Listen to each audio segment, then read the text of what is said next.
할렐루야. 반갑습니다. 예.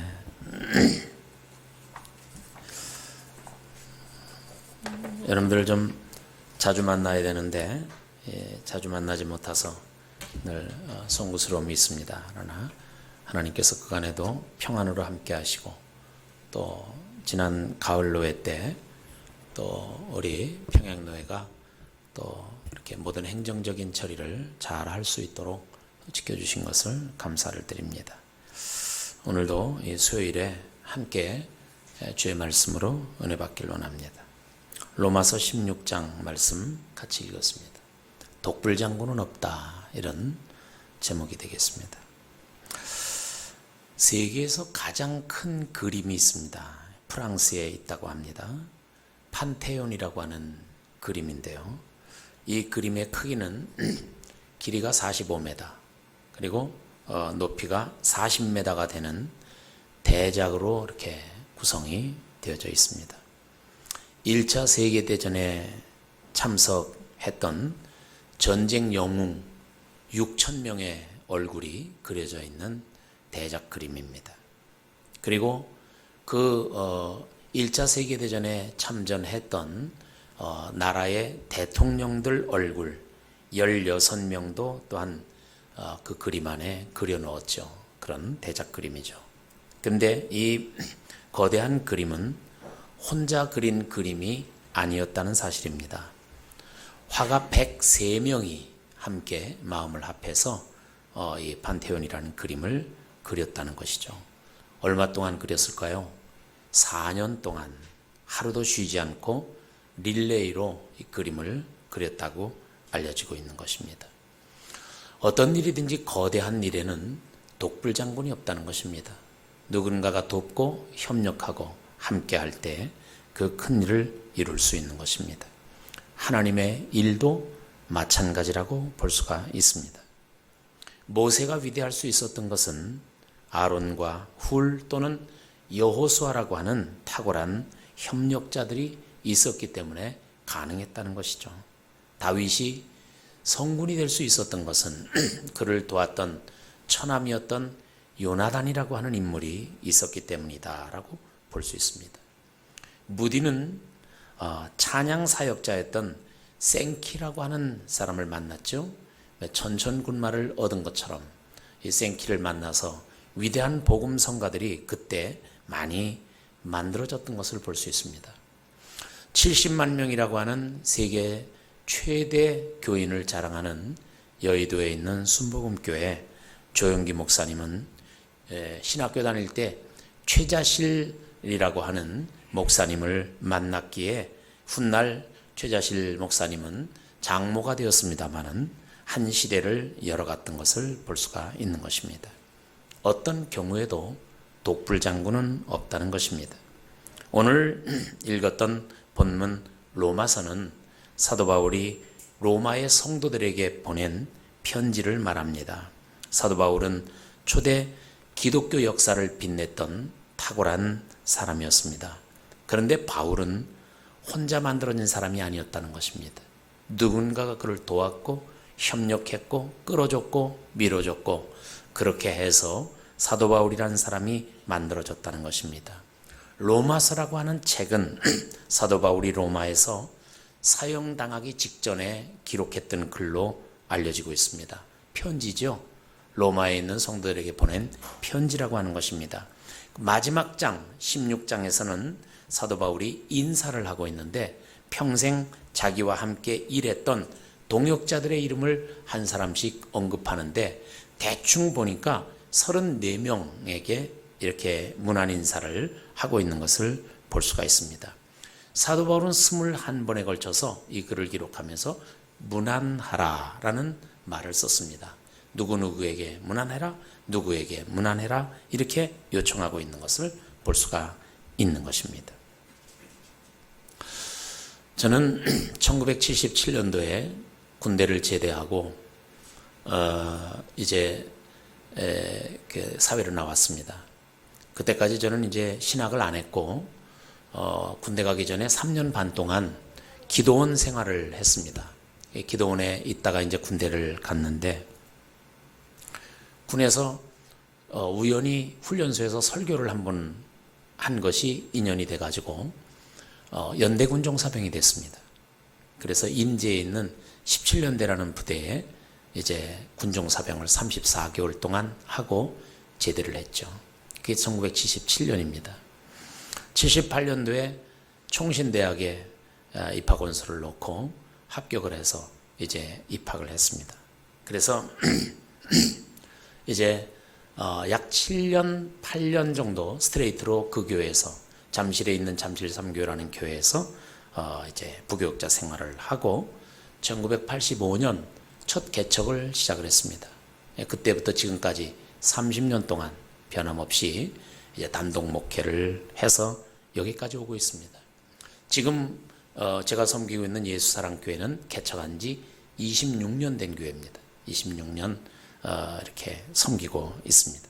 그런데 저는 오늘날 교회를 세워가면서 결코 저 혼자 세웠다 이렇게 생각하지는 않습니다. 순간순간마다 하나님은 위대한 동역자들을 보내주셨던 것을 볼 수 있습니다. 제가 1985년 3월 10일 날 첫 개척 예배를 성내동에서 드렸는데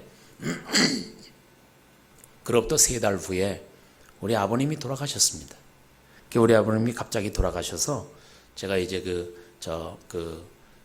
탄천에 있는 서울의료원, 그 당시에 서울의료원에서 우리 아버님을 이제 보내드리고 7월 4일이었어요. 아주 더운 때에 아버님 장례식을 잘 마치고 돌아왔죠. 그땐 제가 지금 여기처럼 3층에 65평을 얻어가지고 절반은 교회를 쓰고 절반은 방을 만들어서 사택으로 꾸며서 그렇게 개척을 하고 있을 때였습니다.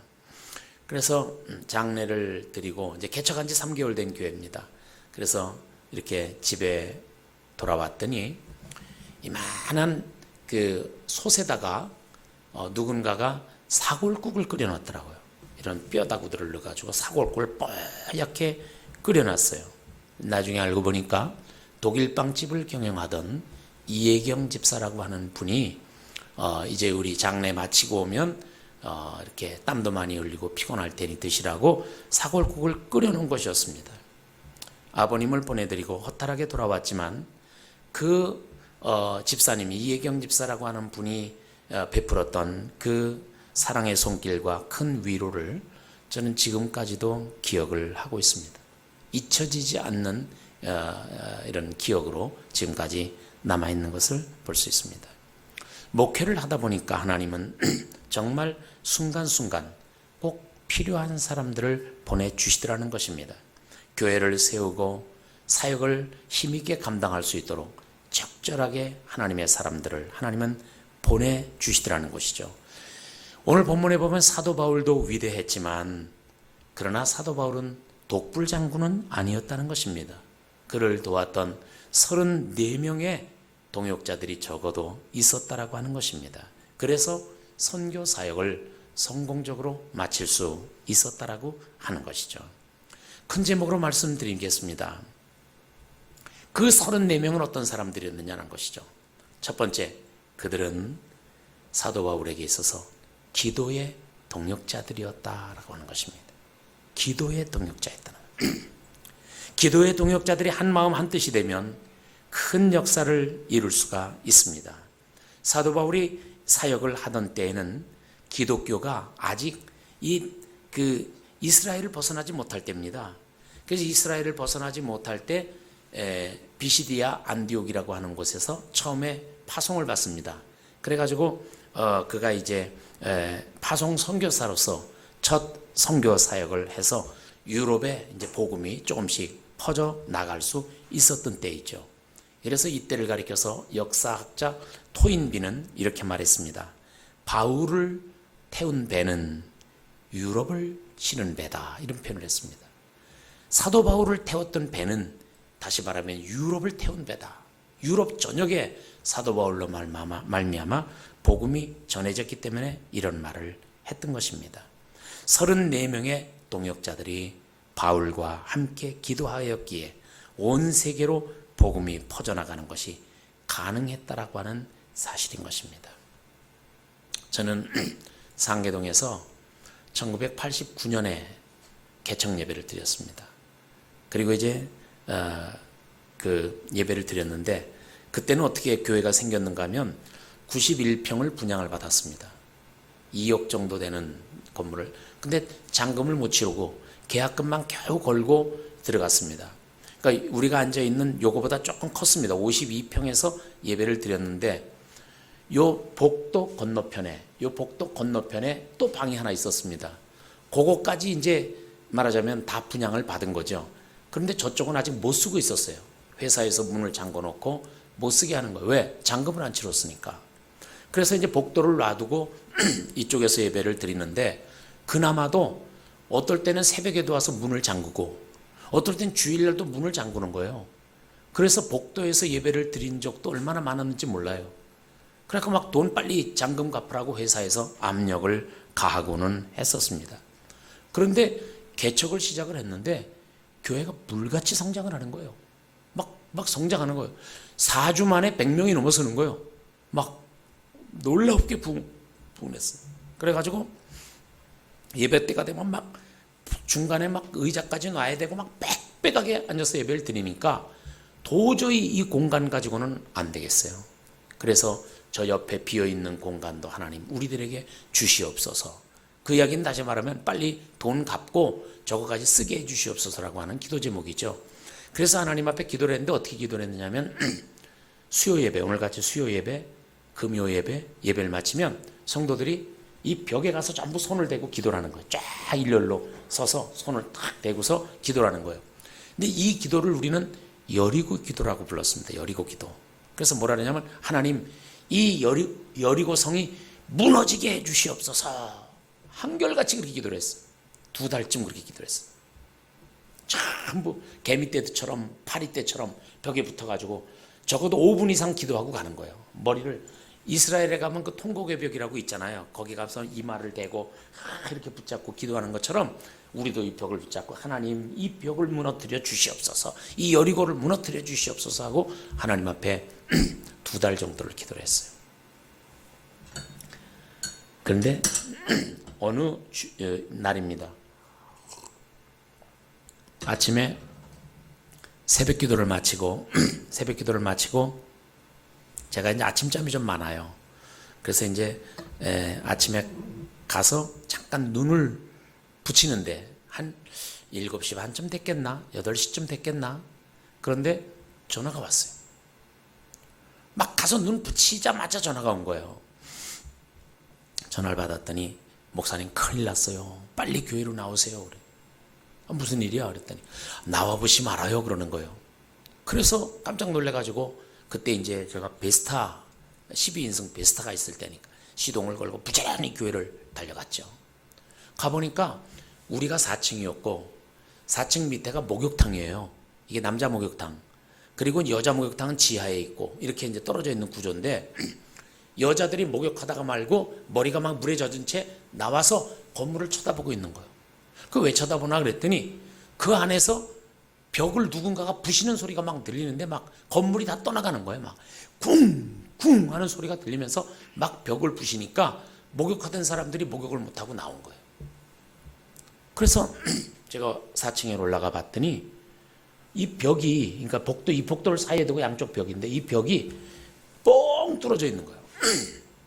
그런데 보기는 이런데요. 이 벽돌이잖아요. 이거 오한마로 두드려서 깨놓으면요. 여기 하나 가득 됩니다. 이 얼마나 많은지 몰라요. 가니까 이 교회 여기에 이 깬 부스러기가 가득히 쌓여 있는 거예요. 그래가지고 너무 놀래가지고 아니 이게 무슨 일이냐고, 당신들 누군데 왜 와서 남의 교회를 이렇게 벽을 부셔놓느냐고. 그랬더니 4명의 아주 키가 이렇게 큰 건장한 청년들인데 오한마를 들고 와서 부신 거예요.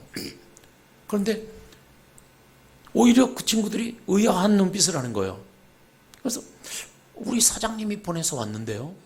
우리 사장님이 가서 부시라 그래서 왔는데요. 그러는 거예요. 그래서 무슨 얘기냐고 그래서 자세히 얘기를 들어보니까 우리가 수요일마다 금요일마다 기도하면서 하나님 앞에 여기 매달려서 이 여리고성 무너뜨려 주옵소서 하고 맨날 기도했잖아요.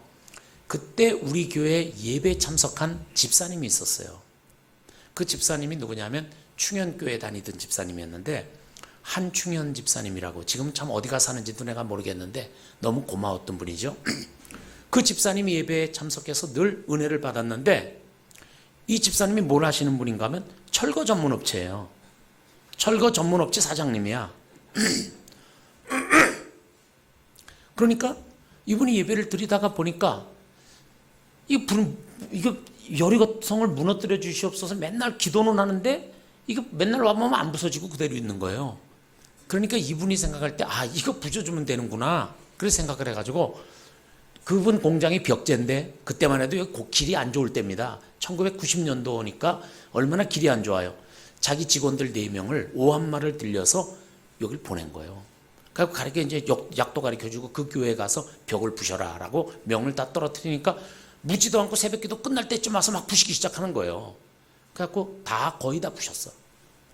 큰일 났더라고요. 그게 사실은 무너뜨려 달라 그랬지만 그 얘기가 아니잖아요. 우리는 빨리 이거 돈 치르고 이걸 합법적으로 무너뜨려 달라는 얘기지, 누가 구멍 뚫어 달라는 얘기였어요. 그래가지고 막 내가 사색이 됐죠. 그런데 이제 그 얘기를 알고 관리소장이 득달같이 달려왔어요. 강 소장이라고 득달같이 달려와서 막 열을 올리고 막 핏대를 올리고 자기 모가지 나가게 생겼다는 거예요. 난리가 났어요. 그래가지고 처음엔 내가 막 빌고, 나도 모르는 일이다, 말도 안 되는 소리 하지 말라는 거예요. 이거 어떻게 목사님이 모르는데 어떻게 이 교회를 부시느냐는 거예요. 다 짜고 하는 일 아니냐, 막 이래 나오더라고. 그래서 제가 나중엔 하다 안 돼서 오기를 피웠죠. 그냥 에이씨 부셔버리라고. 내가 들어가면 내가 들어가죠. 그냥 그러고서 부셔버리라고. 그래가지고 그냥 부셔버렸어요. 나중에 알고 보니까 그 강 소장이라고 하는 관리소장 어머니가 권사님이었어요. 이 친구는 교회를 안 다니는데 어머니가 권사님이에요. 그러니까 이 친구가 마음에 찜찜해가지고 차마 우리 교회에 대해서 위에는 가지 못하고 회사에 가다가도 적당하게 얘기를 해가지고 자기가 그냥 부수라고 허락한 것처럼 돼버렸어요. 그래가지고 개척 1주년을 앞두고 이게 부서져가지고 1주년 땐 여기를 트고 저쪽 벽을 트니까 다 터져버렸잖아요. 다 터져버려. 야, 이걸 두고 저걸 두고 복도까지 본당으로 해가지고 이렇게 강대상이 있던 자리를 저쪽으로 강대상을 해가지고 터놔버리니까요. 초등학교 운동장만 하더라고, 진짜. 이야, 그래가지고 개척 1주년 예배를 드리는데 내가 예배를 드리다가 뜨거운 게 여기서 막 확 올라오는 거예요. 갑자기 뜨거운 게 확 올라와. 목이 콱 메이는 거예요. 그래가지고 그 설교를 하다가 5분 정도를 말을 잃어버렸어요. 할 말을 잃어버리고 그냥 눈물만 뚝뚝 떨어뜨리고, 그러고서 있었더니 성도들이 막 나중에 같이 울더라고. 하나님이 하시는 일이 너무 놀라워서. 그래가지고 예배당을 그렇게 확장했던 적이 있어요. 그래서 저는 그 사실을 제가 언젠가 주보에다 칼럼을 썼어요. 여리고 작전이었다고 그렇게 칼럼을 썼죠. 이게 여리고 작전이에요. 또 한 번의 여리고 작전이 10년 후에 우리 지금 교회를 지을 때 돈 한 푼도 없이 그 땅을 계약을 하고 30억이 넘는 공사를 하고, 그러면서 그때 또 한 번 여리고 작전. 그때는 이제 거기를 7바퀴를 도는 거예요. 매일 한 바퀴씩 똑같이 여리고성 돌듯이 그렇게 돌아가지고 그 교회를 지을 수 있도록, 이게 이제 그때도 기적같이 돼서 그게 2번째 여리고 작전이었어요. 그래서 저는 이 여리고 작전을 잊을 수가 없습니다. 성도들의 합심된 기도, 동일한 기도, 같은 목적을 가지고 기도할 때 하나님은 특별한 방법으로 역사를 하시더라는 거예요. 그때 그 한충현 집사라고 하는 분이 뚫지 않았으면요, 저는 거기 내가 그때 헌금을 모아가지고 저쪽 곳까지 갚을 냈으면요, 그때 2억이면 지금 돈 20억이나 마찬가지거든요. 개척해가지고 무슨 수로 그걸 갚고 트겠습니까? 못 텄을 겁니다. 지금까지도 못 텄을지도 몰라요. 근데 그때 그랬기 때문에 터서 교회가 확 부흥을 하니까, 그러니까 그거 나중에 다 갚고도 남도록 교회가 부흥을 했던 것을 볼 수가 있죠. 여러분, 성도의 합심된 기도 반드시 응답되는 줄 믿으시기를 바랍니다. 사도 바울의 사역에 34명 이상의 기도하는 동역자들이 포진에 있었던 것처럼 여기 평화의 교회에도 기도하는 여러분들이 있으니 희망이 있고 꿈이 있는 줄로 믿습니다. 지금은 미약한 듯하나 하나님이 역사하시면 큰 뜻 이루는 이 청량리를 지축을 흔드는 그런 교회로 하나님이 세워주실 줄로 믿습니다. 두 번째로 이 34명의 사람들은 헌금의 동역자들이었다라고 하는 것입니다. 레위기에 보면 모세가 성막을 만들 때 있었던 일입니다. 성막을 만들다 보면 널판이라고 하는 것이 있습니다. 쉽게 얘기하면 울타리입니다. 울타리. 이게 바깥에 이렇게 치는 울타리가 있는데 널판이 몇 개가 필요했는가 하면 48개가 필요했습니다. 48개 이런 널판들을 이렇게 해가지고 널판을 세우는데 이것은 성소와 지성소를 둘러싸고 있는 울타리입니다. 근데 그 밑에는 울타리 밑에는 받침을 세우라 그랬어요. 수석 돌 하면은 그 밑에 받침 만들잖아요. 그것처럼 받침을 만들어라. 근데 그 소재는 뭘 가지고 만들어라 했냐면 반드시 은으로 만들어라 그랬어요. 은으로 만드는데 이 널판에 이거 받침을 하려면은 하나에 2개씩의 널판이 필요했어요. 2개의 받침이 필요했어요. 그러니까 여기 이 모든 울타리를 두르려면은 은으로 만든 받침이 96개가 필요했다는 것이죠. 은은 그럼 어디서 나느냐? 20세 이상 된 남자들은 모두 2분의 1 세겔씩 은을 하나님 앞에 드려야 된다 그랬어요. 반드시 21세겔, 2분의 1 세겔씩 은을 하나님 앞에 드려라. 성경이 이렇게 명령하고 있는 것을 볼 수 있습니다. 부자라고 더 내는 것이 아니라 가난하고도 가난하다고 해서 덜 내는 것이 아니라 누구나 똑같이 20세 이상 된 남자는 똑같이 바쳐야 했다라고 하는 사실입니다. 그 부분을 성경은 출애굽기 26장 18절에서 이렇게 밝히고 있습니다. 너는 성막을 위하여 널판을 만들되 남쪽 편을 위하여 널판 20을 만들고 20 널판 아래 은받침 40을 만들지니 이 널판 아래에도 그 2촉을 위하여 2 받침을 만들고 저 널판 아래에도 그 2촉을 위하여 2 받침을 만들지며 이쪽에 40개, 이쪽에 40개, 그리고 이쪽에 조금씩 해가지고 96개가 들어갔다라고 하는 사실입니다. 그러면 이 96개 만드는 은을 전부 합하면 무게는 어느 정도 됐겠는가? 오늘날의 무게로 말하면 5톤, 5,000kg쯤 됐을 거라고 하는 것입니다. 어마어마한 양이었죠. 어마어마한 양입니다. 우리나라 동전 요만한 동전 2분의 1 절반만한 것이 세겔입니다. 세겔 1세겔입니다. 2분의 1 세겔. 그 2분의 1 세겔 그만큼을 20살 이상 된 남자는 드리라는 거예요. 동전 절반만한 거 그만큼을 들여가지고 5톤을 만들어서 5톤. 얼마나 많은 사람들이 개미작전을 펴고 그죠? 얼마나 모래알처럼 모여서 5톤이 됐겠느냐 말이에요. 하나님의 나라 일은 이렇게 세워가는 것입니다. 어떤 한 사람이 많이 한꺼번에 들여서 물론 필요에 따라서 많이 드릴 때도 있어야 되지만 그걸 너무 기대하면 안 된다는 거예요. 많이 드리는 사람도 있어야 되지만 없는 사람도 정성을 모아서 조금씩 모아서 그 여러 사람이 다 마음을 합하는 게 하나님의 뜻이라는 것이죠. 그럴 때 하나님의 역사가 이루어지는 줄로 믿습니다. 마르틴 루터에게 있었던 일입니다. 500년 전 얘기죠. 그가 목회를 하던 비덴베르크 교회에서 있었던 일입니다. 예배 시간이 끝나가고 있을 때 말하자면 오늘날로 말하면 전도사죠. 전도사 한 명이 광고를 했다 그럽니다. 이런 광고를 했다 그래요. 빈민촌에서 고아들을 위해서 일하고 있었던 사역자였는데 추운 겨울이 다가오니까 고아들을 이대로 두면 안 됩니다. 얼어 죽기 전에 그들을 위해서 고아원을 작게라도 지어야 합니다. 이런 광고를 했다는 거예요. 이 이야기가 전해지자 여기 앞에 앉아 있었던 마르틴 루터가 벌떡 일어나더니 막 바깥으로 뛰어나갔다 그래요. 예배도 아직 마치지도 않았는데 막 뛰어나갔다 그래요. 그러더니 조금 있다가 사무실에서 다시 들어왔습니다. 사무실에 가가지고 서랍을 열더니 거기서 금메달 하나를 가지고 왔는데 그건 독일에서 준 독일 그때만 해도 뭐 정부라고 할 수는 없지만 그때 지방정부에서 그에게 주었던 최고의 사람에게 주었던 요아킴이라는 메달이 있었는데 그 메달을 받은 게 생각이 났던 겁니다. 달려가가지고 그 메달을 가져와서 그 금으로 된 메달을 꺼내서 바쳤던 것입니다. 그리고 그것을 전도사 손에 쥐어주면서 고아원을 세우는데 이것이 보탬이 됐으면 좋겠다 하고 내놨다는 것입니다. 여기에 감동을 받고 모였던 사람들은 너도 나도 있는 것들을 꺼내서 드림으로 인해서 성전 건축을, 그 고아원 건축을 하게 됐다는 것입니다. 좋은 일은 어느 한 사람이 하는 것이 아니라 모두가 한 마음을 합해서 할 때 의미가 있는 것입니다. 콜롬비아의 보고타의 그 보고타시에 가보면 거기에 성전이 크게 지어진 것이 있습니다. 여기는 해발이 아주 높은 동네인데요.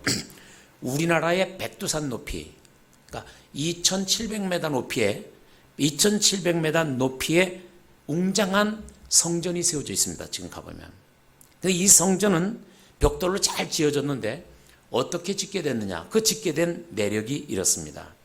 그 교회를 지을 때 전국에 신문 광고를 냈다고 합니다. 광고 내용은 이런 것이었다고 합니다. 산 꼭대기에 하나님의 성전을 지으려고 합니다.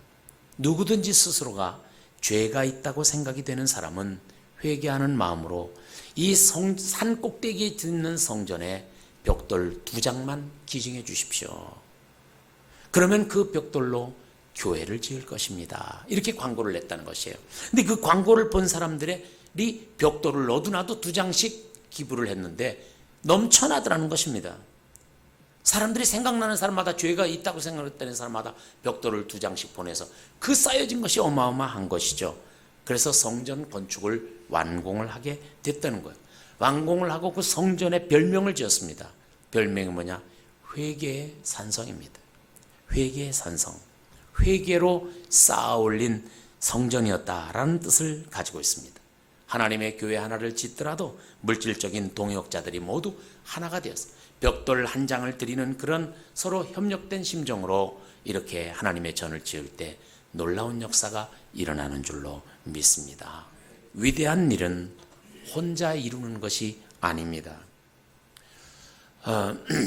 저도 지금 아프리카 케냐에 교회를 건축하고 있습니다. 투르카나 지역이라고 하는 미존도 지역인데 약 12만 불 정도, 우리 돈으로 말하면 한 1억 3천 정도 되나요? 그 정도 들여서 교회와 또 유치원과 우물까지 3박자를 갖춰서 지금 공사를 하고 있습니다. 우리 평화의 교회가 앞으로 이제 정말 멋진 교회로 발돋움하기 위해서 우리 성도들이 모두 여러분들의 생업의 터전에서 복 받으시길 바랍니다. 잘 되고 번성하셔서 11조 정당하게 하나님 앞에 드리고 감사의 힘을 그리고 건축원금 드려서 아름다운 성전 앞으로 짓게 되시기를 축원해 드리겠습니다. 앞으로 청량리 시대가 올 것입니다. 전 조금 전에 우리 이성 장로님이 청량리 시대의 미래를 얘기하는데 홀딱 반했습니다. 이거 빨리 청량리에 땅을 사놔야 되는데 하는 그런 조급함이 지금 있습니다. 여러분, 청량리역이 앞으로 진짜 가만히 듣고 보니까 정말 그렇습니다. 용산이 제가 어렸을 때부터 자라난 고향이 용산입니다. 전 서부이촌동에 살았습니다. 제가 다녔던 초등학교가 용산국민학교입니다. 그러다가 학교가 나눠져 갖고 한강국민학교에서 졸업을 했습니다. 그리고 제가 용산에 있는 중학교, 고등학교를 다 거기서 다녔습니다. 그러니까 용산은 내 토백이고 해방촌, 후암동 내가 신문 돌리던 동네입니다.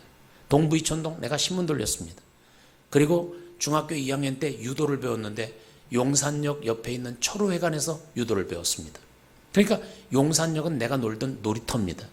그때는 옛날엔 용산역이 있고 용산역 앞에 큰 이 콘크리트로 된 방공호가 있었습니다. 그 안에 들어가면 십자로 뚫려 있는데 6.25 전쟁 끝나고 얼마 안 됐을 때 가보면 그 안에는 빈민들이 살고 있었습니다. 지금으로 얘기하면 거지들입니다. 그 십자가로 된 그 속에서 살면서 있어요. 근데 이제 얼마 후에 그 콘크리트를 전부 철거를 해버렸습니다. 그리고 만들어진 게 말하자면 여기 588 같은 동네가 생겼습니다. 그래서 용산역 앞에 율락가, 활락가가 생겨서 그게 얼마 전까지만 해도 그런 동네가 됐잖아요. 그러니까 우리가 거기 학교 다닐 때 늘 그 앞에서 그런 것들을 봐왔죠. 용산시장이 바로 내가 놀던 바로 동네인데, 그런데 작년에 우리 아들이 크로아티아에 가서 이제 사업을 시작을 하면서 돈을 좀 벌었어요. 그러더니 이놈이 작년에 나오더니 뭐라 그러냐면, 아빠, 내가 여기 뭘 좀 하나 좀 분양을 좀 받아놓으면 좋겠어요. 그래가지고 자기가 이제 목적이 있어야 돈을 벌지 않겠냐. 그러니 그러죠. 그랬더니 지가 이제 어떻게 뒤지더니 어딜 찾았느냐면 용산역 앞에 삼성 레미안 용산 그거를 찾았어요. 그래가지고 거기 오피스텔을 하나 사놓겠다는 거야. 근데 거기 오피스텔은요 작질 않아요. 작은 게 50평이에요. 작은 게 50평짜리 오피스텔이 19층까지가 오피스텔이고 그 다음에 45층까지인가 어디 거 아파트예요. 아파트도 아주 거기는 뭐 50평, 60평, 70평대만 하는데 아파트는 분양가가 근 20억 가깝고 이 말하자면 그 오피스텔도 50평짜리가 8억 2천이에요. 8억 2천. 근데 그걸 분양을 받겠다는 거야. 그래가지고 야 이렇게 비싼 오피스텔이 어디 있냐. 그래가지고 가서 보니까 정말 그게 거기 가격이 그렇게 가는 거예요. 그 내가 후암동에 있는 우리 친구가 목회하길래 물어보니까 거기 용산역 앞에 지금 땅값이 1억 5천이라는 거예요. 1억 5천. 그 형편없던 땅이 1억 5천. 그럴 수밖에 없는 게 용산역 앞에 그 말하자면 지금 용산 레미안이 생기고 대우 프레지오가 생기고 그 바로 뒤편에는 국제빌딩 옆에 아모레 본사가 들어와요.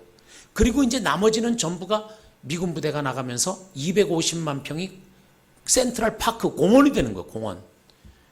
그러니까 여기가 뭐 거기다가 여러분 아시죠? 용산역에 또 그 뭡니까 저 면세점이 또 들어오잖아요. 4층에 전부 면세점이 이번에 거기 들어오잖아요. 동양에서 제일 큰 면세점. 그러니까 얘가 분양받고 난 다음에 이게 막 터지기 시작을 한 거예요. 그래가지고 야 너 분양 잘 받았다. 내가 왜 이런 얘기를 드리느냐. 신용산 앞에도 형편없던 동네가 평당 1억 5천짜리가 됐습니다. 여러분 여기 청량리도 조만간에 그런 시대가 올 겁니다. 조만간에 그런 시대가 옵니다. 정신 똑바로 차리시고 눈을 크게 뜨시면 좋겠습니다. 예? 크게 뜨시면 좋을 것 같아요. 여기 여러분 기회 되면 빨리 땅 사서 교회 지어야 돼요. 교회 짓고 빨리 준비하시면 하나님이 함께 하실 줄로 믿습니다. 세 번째 마지막으로 이들은 34명이었던 이들은 땀 흘려 함께 수고한 수고의 동역자들이었다라고 하는 사실입니다. 바울은 평생 혼자 다니면서 일한 적이 없었습니다. 어떨 때는 바나바와 함께 다녔고 어떨 때는 의사 누가와 함께 다녔고 어떨 때는 마가가 동행했고 나중에는 실라라고 하는 동역자가 함께 했던 것을 볼 수가 있는 것입니다. 오늘 성경에서 사도 바울이 누구누구에게 문안해라 누구누구에게 문안해라 그것이 남자든 여자든 상관없이 그 문안해라고 했던 사람들은 모두 다가 수고의 동역자들이었다라고 하는 사실인 것입니다. 오늘 읽었던 본문에 보면 사도 바울은 이렇게 말합니다. 3절 4절에 보면 너희가 그리스도 예수 안에서 나의 동역자들인 브리스가와 아굴라에게 문안하라. 저희는 내 목숨을 위하여 자기의 목이라도 내어놓았나니 나뿐 아니라 이방인의 모든 교회도 저희에게 감사하느니라. 여러분 사역을 위해서 땅을 내놓는 거 할 수 있습니다. 어떨 때 집문서를 가지고 오는 거 그것도 힘들지만 할 수 있는 일입니다. 그런데 어떤 일을 위해서 목숨을 내놓는다? 목을 내놓는다? 아무나 할 수 있는 일은 아닙니다. 그런데 브리스길라 아굴라 부부는 사도 바울을 위해서 목이라도 내놓았다고 말합니다. 여러분 이게 진정한 헌신입니다. 이 34명의 일꾼들은 적어도 그런 정도의 헌신을 하는 일꾼들이었다라고 하는 사실인 것입니다. 목숨을 걸고 수고하는 동역자들이 사도 바울의 뒤에 있었기에 사도 바울의 선교 사역은 성공할 수밖에 없었다는 것이죠. 이렇게 생명을 걸고 같이 수고한 동역자들이 있었기 때문에 위대한 작품이 나왔다라고 하는 사실인 것입니다. 히틀러가 유대인 600만 명을 학살했습니다. 오래전 얘기가 아닙니다. 지금으로부터 70년 전 얘기입니다. 600만 명, 서울 인구의 절반을 죽였습니다. 그때 폴란드의 아우슈비츠 수용소가 그 배경이었는데 저는 이 아우슈비츠 수용소가 꼭 가보고 싶어가지고요. 공산주의가 무너지던 1991년도에 독일에서 렌트카를 빌려가지고 이 폴란드의 아우슈비츠에 갔다 온 적이 있어요. 정말 가서 그 참혹함을 보고 놀랐습니다. 놀랐습니다. 아우슈비츠에서 정말 수많은 사람이 죽었습니다. 아이히만과 히틀러, 이 두 사람은 미친 듯이 유대인들을 잡아들였습니다. 그때 독일인이었던 쉰들러라고 하는 사람이 있었습니다. 이 사람은 유대인들을 살리려고 그는 군수품 공장을 했습니다. 근데 군수품 공장에서 일꾼을 쓰는데 일부러 유대인들을 고용해서 쓰는 겁니다. 왜? 유대인들을 고용해서 쓰면 적어도 자기가 고용하고 있는 사람은 죽진 않으니까 사람들을 고용해서 1000명 넘는 많은 사람들을 고용해서 일을 시켰습니다. 수용소에 있던 유대인들의 가장 큰 소원이 뭐냐? 그것은 쉰들러의 공장에 취직하는 거예요.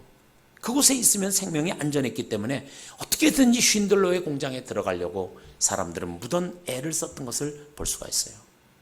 1945년 4월 달에 독일의 히틀러가 총으로 자기 관자놀이를 쏴서 자살을 했습니다. 유대인들은 이제 안도의 한숨을 쉬는 상황이 되었죠. 그때 쉰들러도 데리고 있던 유대인들을 이제는 됐습니다. 히틀러도 죽었으니까 이제는 됐습니다라고 이제 바깥 세계로 내보내게 되었습니다. 그러자 이때까지 생명을 보존했던 유대인들이 금리빨 뭐 이런 것들을 뽑아가지고 녹여서 그걸 가지고 금반지를 하나 만들어서 쉰들러에게 이렇게 줍니다. 그래서 쉰들러가 손가락에 이렇게 금반지를 끼게 됐죠. 그때 쉰들러는 꼈던 반지를 들고 이렇게 독백을 합니다. 영화 쉰들러 리스트에 나오는 내용입니다. 그 영화에 보면 그 반지를 끼면서 이렇게 얘기를 합니다. 이 반지 하나면 한 명을 더 살릴 수 있었을 텐데, 그리고 내가 타고 있는 이 자동차를 팔았더라면 2명은 더 살릴 수 있었을 텐데, 이런 말을 합니다. 생명을 사랑했던 쉰들러의 눈물겨운 장면으로 쉰들러 리스트라고 하는 영화는 끝납니다. 그렇지만 그 쉰들러 리스트 그 영화를 보면서 생각하는 것은 누군가 다른 사람들의 생명을 구원하기 위해서 그렇게 희생을 하고 드리고 바친 그런 사람들이 있었기에 다른 사람들의 생명을 구할 수 있었다라고 하는 것입니다. 여러분들의 수고와 노력으로 수많은 이 지역의 무생명들을 살리는 놀라운 방주 같은 역할을 감당하는 평화의 교회가 되었으면 좋겠습니다. 말씀을 마무리하겠습니다. 미국 신문 기자로서 40년간 봉사했던 필립 얀시라고 하는 사람이 있습니다. 그는 40년 동안 긴 세월 동안 기자 생활을 했습니다. 8,000명이 넘는 많은 사람을 인터뷰를 했다 그럽니다. 그런데 인터뷰를 해보고서 그가 이런 얘기를 했어요. 많은 사람을 내가 인터뷰했는데 그 사람들을 크게 두 종류로 나눌 수 있더라 그랬어요. 하나는 스타형, 또 하나는 종형, 이렇게 구분을 했어요. 스타형은 뭐예요? 자기를 과시하고 자기를 드러내고 스타 성향으로 인터뷰를 하는 사람이 있는가 하면, 어떤 사람은 자기가 한 일을 숨기고 감추면서 종처럼, 서번트랄이죠, 종처럼 그렇게 인터뷰를 하는 사람이 있더라는 것입니다. 자기를 나타내기 좋아하고 사람들 위해 자기 자신을 부각시키려고 하고, 그리고 참 겉으로는 껍데기뿐인데 겉으로만 번지르름하고 속이 비어있는 이런 사람들이 있는가 하면, 종형의 사람들은 그 속이 꽉 차 있으면서도 자기 자신을 드러내지 않고 말없이 묵묵히 자기 자신을 낮추며 섬기는 일을 하더라는 것입니다. 주님이 말씀한 대로 한편의 손이 일한 것을 이쪽 손이 모르도록 그렇게 일을 하는 사람들, 그런 사람들이 세상에는 많이 있더라는 것입니다. 그러면서 이런 말을 덧붙였습니다. 아이러니하게도 역사와 시대를 움직이고 있는 이들은 스타형이 아니라 종형의 사람들이었다, 이렇게 결론을 내리고 있습니다. 그렇습니다. 위대한 일은 섬기며 같이 만들어가는 것입니다. 지금부터 2000년 전 기독교의 기초를 놓았던 위대한 사도 바울이라고 하는 인물도 결코 우연히 만들어진 것이 아니었다라고 하는 사실이죠. 말씀드린 대로 기도의 동역자가 있었습니다. 또한 헌금의 동역자, 물질의 동역자가 있었습니다. 세 번째, 땀 흘리는 수고의 동역자들이 있었기 때문에 사도 바울과 같은 걸출한 인물이 만들어질 수 있었다는 것입니다. 평화의 교회를 시작하면서 여러분들에게 오늘 부탁을 드리겠습니다. 하나님의 일을 이루어갈 때 여러분들 모두가 동역자의 심정을 보유하게 되시기를 바랍니다. 어떤 위대한 일에도 독불장군은 없습니다. 사도 바울에게 동역자들 적어도 성경에 기록된 사람만 34명이 있는 것처럼 기독교 역사를 바꾸는 데는 한 사람 독불장군이 한 일이 아니었고 수많은 사람들이 합해서 그 일을 이루었다라고 하는 사실인 것입니다. 주의 나라 앞으로 펼쳐질 놀라운 평화의 교회의 사역을 위해서 여러분들 모두 한마음 되어서 어느 누구도 독불장군처럼 일하지 마시고 협력해서 뜻을 이루어 나가는 위대한 교회, 위대한 성도들 되시기를 주의 이름으로 축원해 드리겠습니다.